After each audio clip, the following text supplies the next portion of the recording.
Yuk kita buka Ayub 10 ayat 1. Ya mungkin engkau dengar ayat ini nanti mungkin kayaknya kesannya kok nggak enak banget, udah nunggunya 2 jam ayatnya nggak enak Bu Indri ya. Bukan ayatnya nggak enak tapi ini pesan Tuhan karena saya percaya di balik apapun yang tidak enak pasti ada yang terbaik dari Tuhan, amin. Oke, Ayub 10 ayat 1. Aku telah bosan hidup. Wow, nggak enak banget ya. Belum apa-apa ayatnya aku telah bosan hidup. Aku hendak melampiaskan keluhanku. Aku hendak berbicara dalam kepahitan jiwaku. Wah gak enak banget. Berarti ini orang punya masalah dengan jiwanya, kepahitan. Udah gitu udah bosan hidup, betul? Artinya ini bukan hal yang mudah ya. Nah kalau kita lihat lagi ayat 18 sampai dengan 22. Mengapa engkau menyebabkan aku keluar dari kandungan? Waduh nyesel dia lahir ya. Lebih baik aku binasa sebelum orang melihat aku. Maka aku seolah-olah tidak pernah ada. Dari kandungan ibuku aku langsung dibawa ke kubur. Waduh, bukankah hari-hari umurku hanya sedikit? Biarkanlah aku supaya dapat bergembira sejenak sebelum aku pergi. Dan tidak kembali lagi ke negeri yang gelap dan kelam pekat. Ke negeri yang gelap gulita. Tempat yang kelam pekat dan kacau balau. Di mana cahaya terang serupa dengan kegelapan. Wah! Bapak-bapak juga di sini ada bapak-bapak, ibu-ibu yang kekasih waktu engkau baca ayat ini pasti gak enak, betul? Loh Ibu Indri biasanya kan kalau dengar firman tuh mestinya ayatnya menguatkan, mestinya memberikan semangat. Ini kok belum apa-apa keluhan, mau mati, katanya kepahitan, mendingan gak lahir. Loh kok seperti ini? Sorry to say, kadang-kala mungkin hidup kita seperti ini, ya. Apalagi di zaman akhir ini, apalagi dengan efek pandemi ini. Banyak orang yang mengalami seperti ini. Rasanya gak tahan lagi Bu Indri. Gak kuat lagi Bu Indri. Udah bosan hidup Bu Indri. Ini fakta. Nah hari ini kita akan belajar. Yang ngomong ini siapa? Kalau yang ngomong ini mungkin orang yang di luar sana yang gak punya iman. Wajar ngomong seperti ini. Tapi yang ngomong ini adalah seorang yang sangat dibanggakan oleh surga. Yaitu siapa? Ayub. Mana buktinya? Yuk kita buka ya. Ayub 1 ayat 8. Ini orang adalah jagoannya surga. Ini adalah kebanggaannya surga ya. Dikatakan lalu bertanyalah Tuhan kepada iblis. Perhatikan ya. Apakah engkau memperhatikan hambaku Ayub? Sebab tidak ada seorang pun di bumi seperti dia. Yang demikian saleh dan jujur. Yang takut akan Allah. Wow ya. Dikatakan surga angkat jempol sama ini orang. Yesus bangga dengan orang ini ya. Terus yang dibilang. Tuhan kepada apa iblis? Lu lihat gak itu iblis? Gak ada di orang seperti Ayub, luar biasa. Dia punya kehidupannya, takut akan Tuhan, jujur, saleh. Intinya surga sangat bangga dengan dia. Tapi fakta mengatakan orang-orangnya hidupnya benar pun bisa mengalami masalah. Ini fakta. Ini fakta yang mungkin gak enak kita dengar. Karena kita pikir kalau hidup benar harusnya hidupnya enak-enak saja Bu Indri. No. Bisa mengalami yang tidak enak, bisa. Bahkan kalau engkau baca Ayub ini, kehidupan yang dialaminya bukan main-main. Pertama masalah apa? Masalah ekonominya. Dikatakan usahanya habis. Mungkin sekarang pandemi ini juga kita mengalami hal yang sama. Usaha kita gak jalan, kita punya proyek gak jalan, kita punya toko gak jalan, kita punya ini dan ini gak jalan. Dan habis itu apalagi anak-anaknya semua mati. Mungkin kau tempat ini mengalami anak yang gak bisa lagi sekolah karena mungkin usahamu gak jalan, karena mungkin memang uang sekolah mahal. Dan yang terakhir dia mengalami sakit. Intinya persoalannya bertubi-tubi. Padahal siapa dia? Orang yang sangat dijempoli oleh Tuhan. Di tempat ini jangan pernah kita pikir kalau kita hidup benar di mata Tuhan automatically gak ada masalah. Siapa bilang? Ada masalah bisa. Ayub ini orang yang gak salah apa-apa. Dia mengalami masalah ya. Bahkan kalau kita mau jujur coba kita lihat ya. Kita lihat lagi. Daniel 3:19 coba kita lihat. Bukan hanya cuman Ayub. Tapi kita tahu cerita tentang Sadrak, Mesa, Abednego. Ini orang-orang yang luar biasa di mata Tuhan. Yuk buka Daniel 3 ayat 19. Saya ngomongnya pas. Kelambatan, kecepatan atau kurang cepat? Kecepatan. Ibu-ibu kalau saya ngomongnya pelan kalian sampai jam 10 malam di sini. Karena dari mulai jam 5 loh ya. Makanya saya akan ngomongnya biar cepat supaya kalian dapat pesannya. Tapi gak pulang kemalaman suami-suami gak marah, betul? Kita punya suami kadang-kadang suka antik bin ajaib, betul? Iya tadi suami saya udah bilang nanti pulang jam berapa. Belum berangkat udah ditanya nanti pulang jam berapa, betul? Itu suami-suami ya. Oke, nah kita lihat Daniel 3:19. Maka meluaplah kegeraman Nebukadnezar, air mukanya berubah terhadap Sadrak, Mesa dan Abednego. Lalu diperintahkannya supaya perapian itu dibuat 7 kali lebih panas daripada yang biasa. Ini bisa kita alamin. Ini Sadrak, Mesakh, Abednego, orang yang tidak main-main ikut Tuhan. Yang gak jual imannya hanya gara-gara masalah perut, masalah jodoh, masalah posisi. Dia bilang apa? Sekalipun Tuhan gak menolong aku, kami tidak akan menyembah patungmu. Ini orang luar biasa. Ini bukan orang ecek-ecek, ini Kristen-Kristen yang militan. Tapi dikatakan mengalami api yang 7 kali lebih panas. Ini bicara tentang masalah. Mungkin masalah ekonomi, masalah rumah tangga, masalah anak, masalah kesehatan. Bisa terjadi, bisa. Dikatakan tadi di sini bisa mengalami. Siapa lagi kalau kita lihat? Ya kita lihat Daud. Ya ibu-ibu tahu Daud? Jangan lihat Daud hanya dengan hasilnya yang luar biasa. Daud itu punya masalah yang tidak main-main loh ibu-ibu. Contoh soal apa? Dari mulai kecilnya dibedakan oleh orang tuanya, betul? Kakak-kakaknya waktu ada Samuel datang semua dipanggil karena semua panglima Saul. Tapi Daud gak dipanggil karena dia hanya tukang anggon kambing. Di tempat ini mungkin engkau dibedakan oleh papa mama. Karena mungkin suamimu lebih biasa daripada suami cicimu atau kokomu. Itu bisa terjadi, bisa. Ya, itu dialami oleh Daud sejak kecil loh. Habis itu abang-abangnya pun gak nganggap dia. Waktu dikatakan ada perang Goliat, dia datang membawa makanan pada abangnya. Eliab bilang apa? Ngapain kau di sini? Pulang aja, gak perlu urusan di sini. Mungkin dalam rapat keluarga kita gak dianggap. Karena apa? Mungkin dianggap lu tahu apa? Sekolah aja gak tamat. Tapi yang orang-orang abang-abang, kakak-kakak atau cici kita mungkin yang lebih pintar sering lebih diajak ngomong. Itu terjadi pada Daud. Apalagi istrinya. Istrinya Mikhael karena anak raja. Gak anggap suaminya. Suaminya menari-nari membawa tabut perjanjian dari Obed-Edom. Apa dibilang istrinya Mikhael? Ngapain lu nari-nari kayak orang gila melanjagi diri sendiri. Di sini kita bisa mengalami hal yang sama. Mungkin suami kita nggak anggap kita. Karena mungkin engkau latar belakang dari ekonomi yang biasa. Atau sekolahmu biasa. Atau penampilanmu biasa. Atau engkau lebih tua dari suamimu. Bisa terjadi. Daud ngalamin itu. Apa sampai di sana? No, mertuanya pun jahatnya luar biasa. Biasanya kan kalau mertua tuh baik sama menantu, betul? Anak saya mau menikah, belum menikah, saya menantu saya sakit kemarin masuk DBD. Itu saya kirim buah, saya kirim makanan, wajar. Itu memang harusnya menantu, betul? Tapi dikatakan di sini dia mau bunuh mantunya. Bukan hanya sampai di sana. Harapannya terakhir adalah siapa? Anaknya Absalom. Di sini ada orang Batak, coba angkat tangan. Ya orang Batak itu kan anak koki hamorau diau, betul? Ya anak itu adalah kebanggaan. Makanya seperti Brigadir Yosua itu kebanggaan daripada papa mamanya, betul? Nah Daud berharap anakku lah minimal yang membuat aku happy. Tapi anaknya Absalom pun mau membunuh dia. Bahkan dikatakan mau menggulingkan dia. Makanya akhirnya Absalom mati dan Daud sangat menderita. Artinya Daud ini punya masalah yang tidak main-main. Padahal dia apa? Orang yang sangat berkenan di mata Tuhan. Bisa mengalami. Maka hari-hari ini kalau engkau punya masalah, jangan bilang kenapa hidupku seperti ini Bu Indri. Memang begitu. Daniel kurang apa? Sadrak, Mesakh kurang apa? Abednego kurang apa? Dan Daud kurang apa? Siapa lagi? Yusuf kurang apa? Gak ada salah, gak ada angin, gak ada hujan. Menjadi budak dan tinggal di penjara. Siapa lagi? Rasul Paulus. Sesudah dia bertobat, apa hidupnya jadi enak? No, sebelum dia bertobat gak ada masalah. Sesudah bertobat, kelaparan, gak makan, gak minum, karam, dicambuk tiap 9 kali. Terakhir di penjara, betul? Wah, kok gak enak Bu Indri? Mungkin kita bilang begitu, betul? Kok gak enak Bu Indri kalau gitu? Ngapain ikut Tuhan? Nah, hari ini mari kita belajar. Karena terus terang, sering kali kita pikir ikut Tuhan, agendanya hanya happy-happy. Makanya baca firman Tuhan jangan pilih-pilih. Sering kali kita hanya suka firmannya apa? Berkat tercurah, tercurah, tercurah, betul?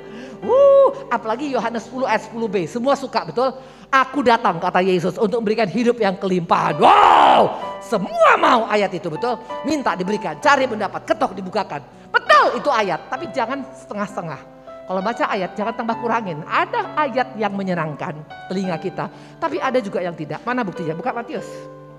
Buka Matius. Banyak orang Kristen gak suka ayat ini. Gereja takut nyampaikan ayat ini kadang-kadang. Kenapa? Karena gak favorit. Matius 10 ayat 38. Barang siapa tidak memikul salib dan mengikut aku, ya tidak layak bagiku. Wow.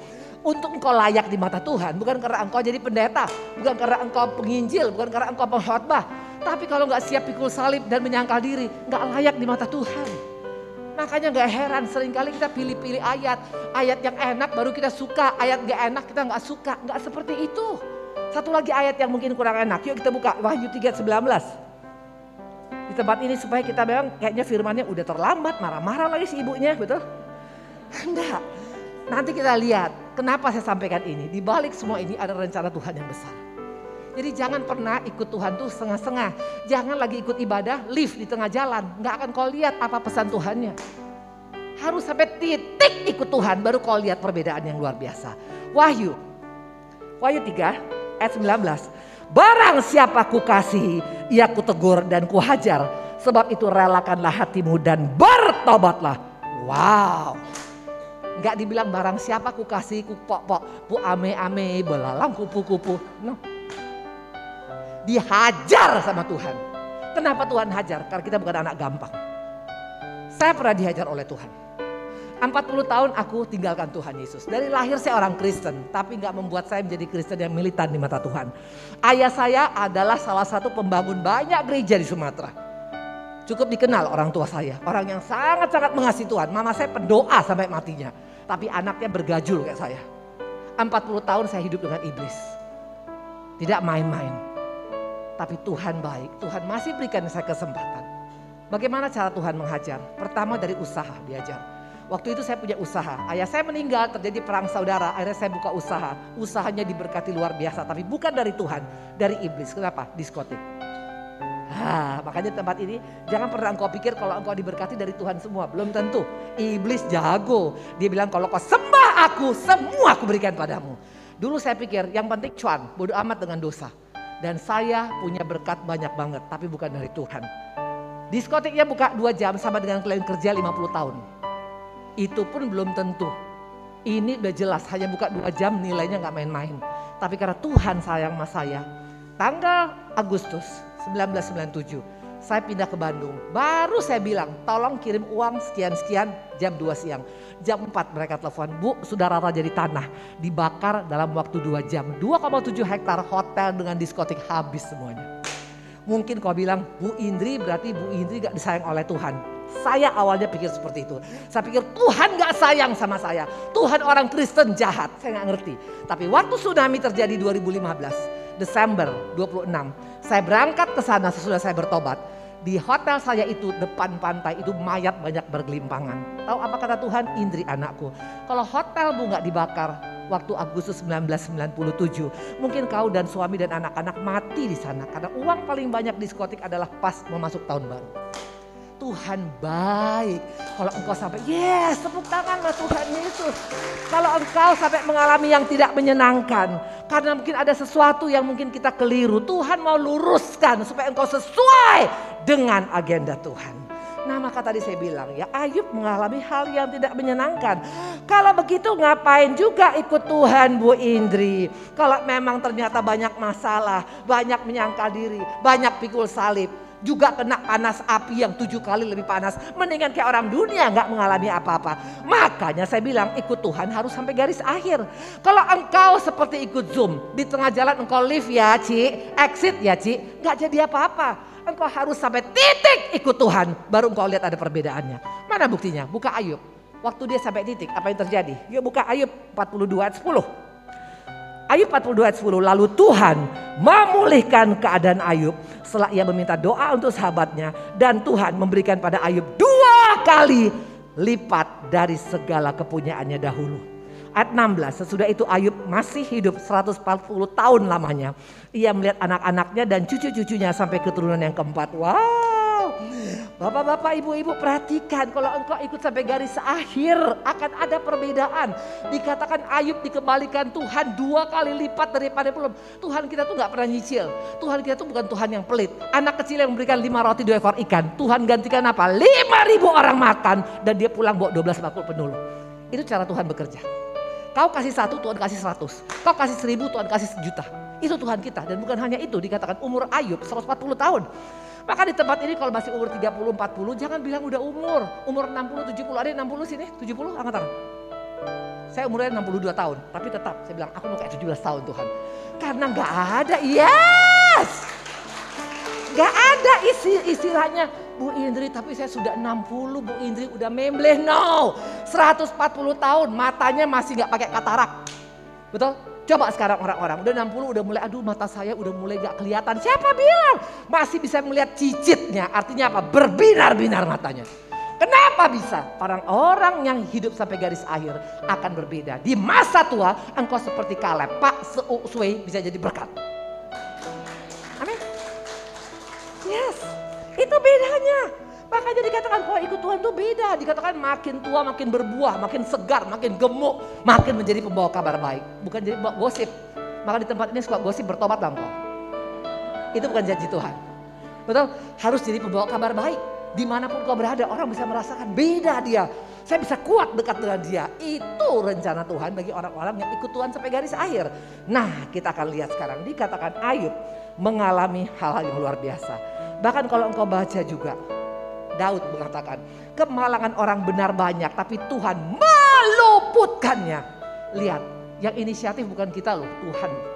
Kalau Tuhan yang sudah memulihkan itu beda. Kalau Tuhan yang meluputkan itu beda.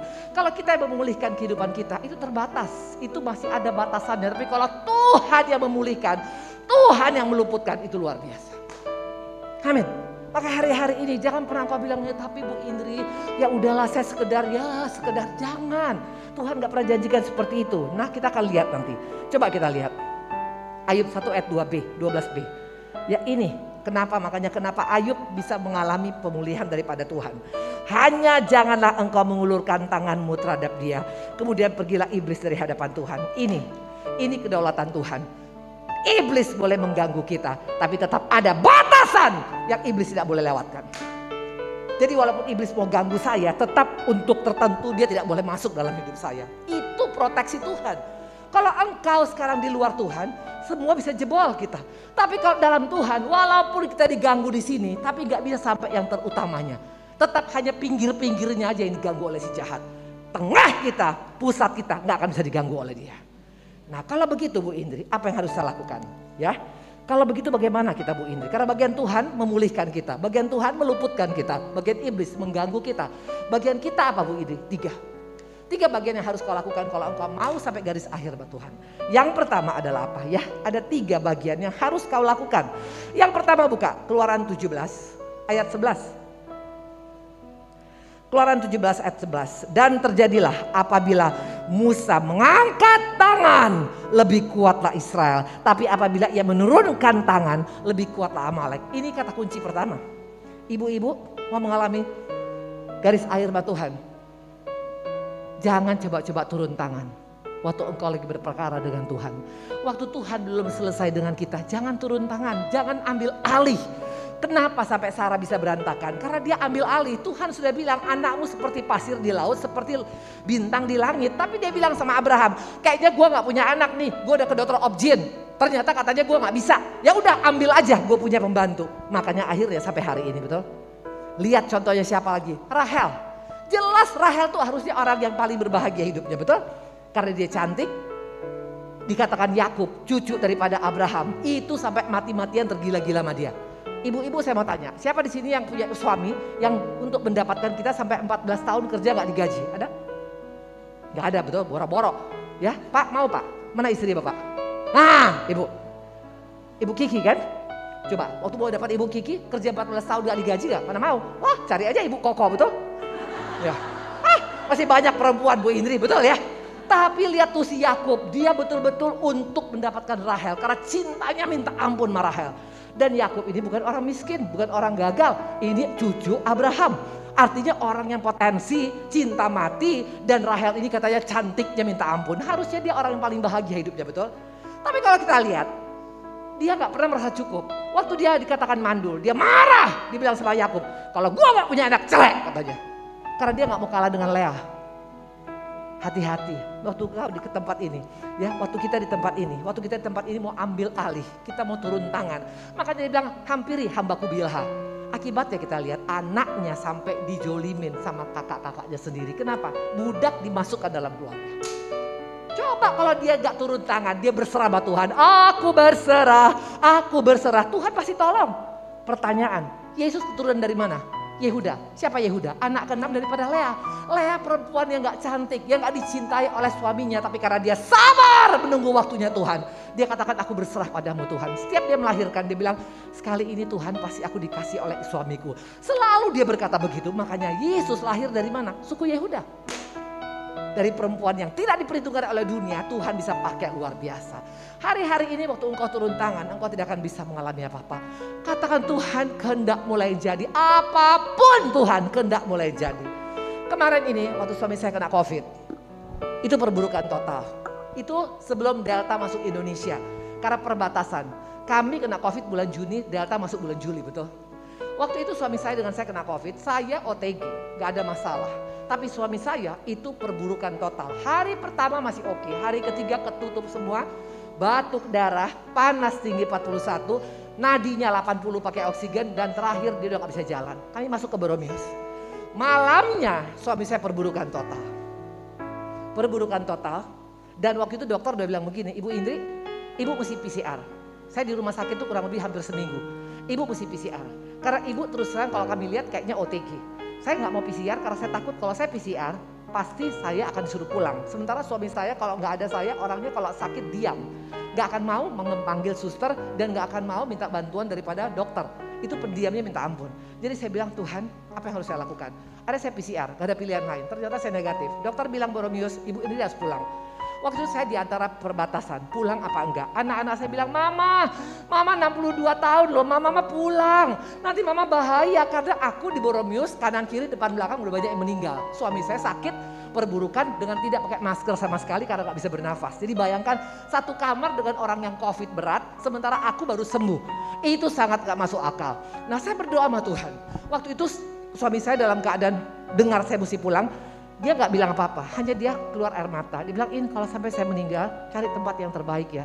Waktu suami saya ngomong gitu, saya bilang, Tuhan apa yang harus saya lakukan? Tuhan katakan, stay anakku. Stay anakku. Bayangkan, 62 baru sembuh. Tinggal sama suami yang di kamar yang COVID. Orang kanan kiri depan belakang banyak meninggal. Dan waktu itu suami saya perburukan total dan tanpa masker.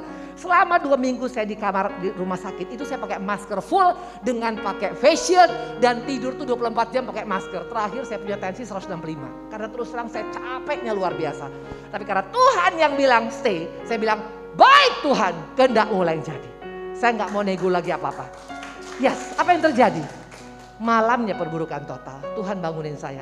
Telepon anak rohanimu di Surabaya. Minta dibawa suamimu ke Surabaya. Logikanya orang udah cuma 80 dia punya oksigen. Udah gitu batuk darah. Udah gitu panas tinggi. Mungkin naik pesawat. Tapi kalau Tuhan yang suruh percayalah. Percayakan Bapak kita Bapak yang baik gak pernah berikan ular pada anak yang minta ikan. Tidak pernah berikan batu pada anak yang minta roti. Saya bilang amin Tuhan kalau bang itu kehendak-Mu. Saya WhatsApp saya punya anak rohani. Tolong kalau bisa kami pindah ke Surabaya. Itu saya WhatsApp jam 3 pagi. Logikanya bos besar yang punya rumah sakit paling besar di Surabaya. Gak mungkin lah jawab jam 3. Jam 8 mereka jawab, Bu Indri dijemput pakai SOS dari Singapura. Langsung akan menjemput ke Halim. Ibu tinggal berangkat naik apa tuh naik ambulans. Kalau bukan karena Tuhan gak mungkin. Ada saya waktu pas berangkat, itu saya belum pernah naik ambulans, itu kencangnya luar biasa. Itu aku udah gak tahu lah, aku udah kayak gak nginjak kaki lagi. Aku hanya bilang, aku berserah. Saya udah gak tahu bilang apa lagi. Waktu naik pesawat, suami saya dimasukin ke plastik, dipakai resleting, itu kayak babi dimasukin ke dalam. Betul! Dan selama di pesawat itu gak ada batuk, gak ada panas tinggi, gak ada oksigen menurun, 100% oksigennya sampai di Surabaya. Hari keempat masuk Gamaras, hari kelima boleh pulang sembuh sempurna. Waktu engkau berserah, di sana ada kekuatan. Iblis paling takut dengan wanita yang suka berserah. Jangan turun tangan seperti Rahel, jangan turun tangan seperti Ribka. Ribka turun tangan. Udah dibilang oleh Tuhan dalam perutnya, anakmu yang paling muda akan menguasai anak yang paling tua, betul? Tapi dia ambil alih, dia bilang sama Yakub, udah kau pakai aja bulu-bulu biar engkau dapat berkat daripada papamu. Akhirnya sampai matinya Ribka nggak lihat anak-anaknya. Waktu engkau turun tangan, engkau makin babak belur. Tapi waktu kita angkat tangan, di sana Tuhan akan berkarya. Yang kedua, untuk engkau bisa sampai mencapai garis akhir. Yuk kita buka yuk yang kedua. Ini formula Tuhan yang jangan ditambah kurangin. Yang pertama tadi adalah apa? Jangan turun tangan tapi angkat tangan. Yang kedua kisah 7 ayat 60. Ini adalah kisah waktu seorang Stefanus itu dirajam sampai mati. Mungkin engkau di tempat ini mengalami dirajam ya. Sampai engkau rasanya stres luar biasa. Orang-orang yang jahat sama kita, betul? Atau siapapun dia. Kita buka. Kisah 7 ayat 60. Sambil berlutut ia berseru dengan suara nyaring, Tuhan jangan tanggung dosa ini pada mereka. Dan dengan perkataan itu meninggallah ia. Wow, bayangkan seorang Stefanus dirajam sampai mati. Gak dibilang awas ya, kalau gua mati gua cekek lu nanti. Gak ada. Tapi dia bilang, Tuhan ampuni mereka, Tuhan mereka nggak tahu apa yang dia perbuat. Lihat bonusnya, ayat 55. Ayat 55 dan 56, tapi Stefanus yang penuh dengan Roh Kudus menatap ke langit, lalu melihat kemuliaan Allah dan Yesus berdiri di sebelah kanan Allah. Lalu katanya, sungguh aku melihat langit terbuka dan anak manusia berdiri di sebelah kanan Allah. Wow! Kalau engkau lihat Indonesian Idol, ada Anang, ada misal Ashanti atau siapa tuh nggak tahu lah namanya, juri-jurinya. Waktu mereka melihat ada penyanyi yang luar biasa, mereka berdiri. Standing ovation, betul. Kenapa? Karena ini orang luar biasa suaranya. Yesus sampai berdiri standing ovation untuk Stefanus. Kenapa? Bukan karena dia orang kaya, bukan karena dia hamba Tuhan, karena dia mau mengampuni. Pengampunan itu adalah modal kita sampai garis akhir sama Tuhan. Hanya orang-orang yang bisa menjaga hatinya yang bisa sampai garis akhir, karena iblis main di hati. Maka dikatakan jagalah hatimu dengan penuh kewaspadaan, dari sanalah terpancar kehidupan. Pertanyaan, kenapa kita nggak bisa jaga hati? Tahu kenapa saya jadi guru sekolah minggu dulu? Karena suka bawa ini. Kalau saya bawa ini, saya lihat rambutnya kayaknya miring sebelah, betul. Saya tahu persis apa kekurangan daripada suami saya, istri saya, anak saya, orang tua saya.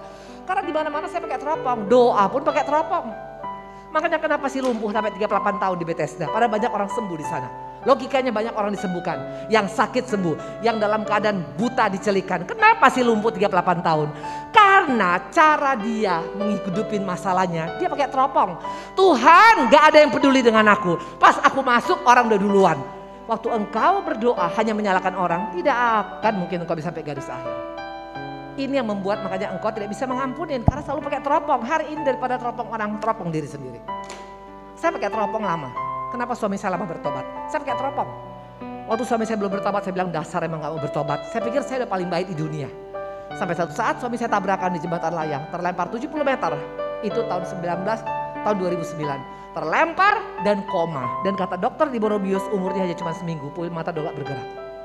Dan Pak Ari terlempar, motor Harley-nya hancur, yang nabrak dia Yaris juga hancur. Bayangkan, waktu saya datang ke sana, saya lihat suami saya. Waktu saya lihat kepalanya, saya belum dapat apa-apa dari Tuhan. Saya lihat badannya belum apa-apa. Pas saya lihat jempolnya, Tuhan ngomong, lihat jempolnya, kaos kakinya bolong. Tahu apa kata Tuhan? Ini namanya Indri Pardede yang pelayanan di GBT hari ini. Di mana engkau sampai suamimu kaos kakinya bolong? Berarti kau tidak perhatian sama suamimu. Itu saya ketampar sama Tuhan. Saya bilang, ampun aku Tuhan. Selama ini suamiku kupikir yang gak bertobat. Rupanya aku yang gak bertobat. Terlalu sibuk pelayanan. Saya pikir pelayanan sibuk itu segala-galanya. Nol di mata Tuhan. Karena jangan sampai engkau menjadi saksi sampai Yerusalem, sampai Yudea, sampai Samaria, sampai ujung bumi. Tapi gak jadi saksi dalam Yerusalem. Di situ saya bertobat, saya tinggalkan semua pelayanan saya. 2 tahun saya tinggalkan semua pelayanan saya. Saya hanya urus suami saya. Dia bangun, saya bangun. Dia tidur, saya tidur. Dia marah, saya diam. 2 tahun saya lakukan.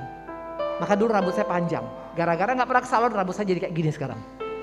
Tapi kata orang agak cantik dikit lah, betul. Yes, waktu kita teropong diri kita, di sana terjadi pemulihan. Suami saya tuh paketnya komplit, bapak-bapak. Mungkin di sini bapak-bapaknya baik-baik semua saya lihat. Suami saya paketnya komplit. Perempuan iya, narkoba iya, mabok iya, berantem iya, tabrakan iya. Maka cari suami saya dulu paling gampang, 3 tempat. Kalau nggak di kantor polisi. Kantor polisi sini sering tuh. Karena berantem. Atau di rumah sakit karena tabrakan. Atau di tempat perempuan lagi pacaran. Mau cari di mana? Kenapa nggak bisa bertobat Bu Indri? Suami saya bertobat 17 tahun. Tahu kenapa? 50% saham saya. Karena saya selalu pakai teropong dia. Waktu saya teropong diri saya, di sana terjadi pemulihan. Tahu suami saya pulihnya gimana? Tidak pakai banyak-banyak pacincong. Bukan karena masuk penuh kambangan, bukan karena dia koma. Waktu dia koma dia masih bilang, habis koma gue pakai narkoba lagi, pakai lagi. Waktu keluar dari penjara, habis keluar penjara, di penjara, dia di Kebonwaru. Dia jadi lurahnya, dipijit tiap pagi, disiapin makanan, semua takut sama dia, betul? Tahu dia bagaimana cara bertobatnya. Waktu engkau tidak lagi pakai teropong, tahu bagaimana? Dia terima firman pagi-pagi dari provider. Dapat dia firman. Waktu sebulan 2 bulan belum ada perubahan. Bulan ketiga waktu dia mulai kirim firman. Apa yang terjadi? Stop rokoknya. Stop minumnya. Stop tabrakannya. Stop berantemnya. Stop main perempuannya. Sekarang kami sama-sama melayani Tuhan. Tepuk tangan buat Tuhan. Kenapa bisa terjadi? Waktu engkau tidak lagi pakai teropong. Kenapa kita kadang-kadang gak bisa mengampunin? Karena suka pakai ini. Apa nih? Ya, ibu-ibu yang suka kalkulator kelihatan hidungnya angka 3, betul? Halo, jangan suka hitung-hitungan jasa. Saya yang capek Bu Indri. Oh, waktu engkau pakai hitung-hitungan gak akan bisa, makanya gak heran engkau tidak bisa mengampunin. Saya kurang apa Bu Indri? Seperti Petrus. Berapa kali aku harus mengampuni orang yang jahat pada saya? 7 kali? Dia pikir Yesus bilang gini, bro hebat banget. No, Tuhan bilang bukan 7 kali, tapi 7 kali 70 kali.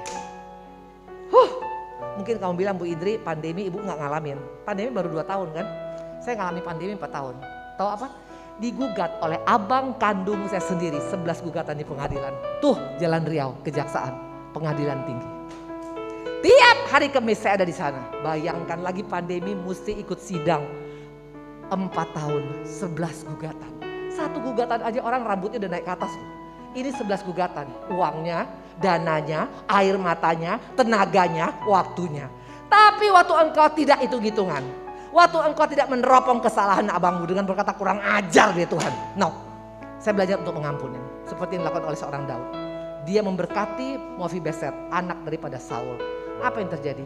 2 bulan yang lalu 11 gugatan semua menang di Mahkamah Agung ingkrah. Tepuk tangan lah Tuhan Yesus. Stop hitung-hitungan. Stop pakai kalkulator. Nah yang ketiga adalah apa? Yang ketiga ya kita lihat sebagai yang ketiga sebagai penutup. Untuk engkau bisa sampai garis akhir. Kita buka Matius 9 ayat 28 sampai dengan 30a. Setelah Yesus masuk ke dalam sebuah rumah, datanglah kedua orang buta kepadanya dan Yesus berkata padanya, percayakah kamu bahwa aku dapat melakukannya? Hari ini Tuhan juga bertanya yang sama. Percaya enggak engkau anakku, aku dapat melakukan untukmu? Percaya enggak engkau anakku, aku dapat menyembuhkan ekonomimu?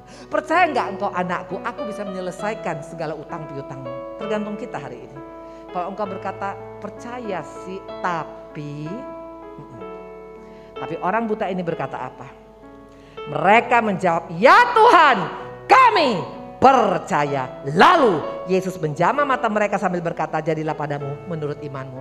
Hari ini bukan iman pendeta yang buat engkau berubah. Makanya jangan minta doa sama saya. Bu Indri tolong doakan anak saya. Bisa kok berdoa sendiri karena imanmu yang menyelamatkan bukan iman saya. Hari-hari ini jangan kultuskan pendeta. Jangan kultuskan hamba Tuhan. Kultuskan Yesusnya. Karena waktu engkau percaya saja. Maka waktu Tuhan bilang sama kepala anak Yairus. Orang-orang bilang percuma anakmu sudah mati. Ngapain suruh Yesus? Dia hanya bilang jangan takut. Percaya saja anakmu sembuh. Anaknya sembuh. Hari-hari ini mari bagaimana dengan kita? Masihkah kita punya iman di hadapan Tuhan? Nah penghalang daripada kita nggak bisa punya iman sama Tuhan. Kenapa? Apa nih?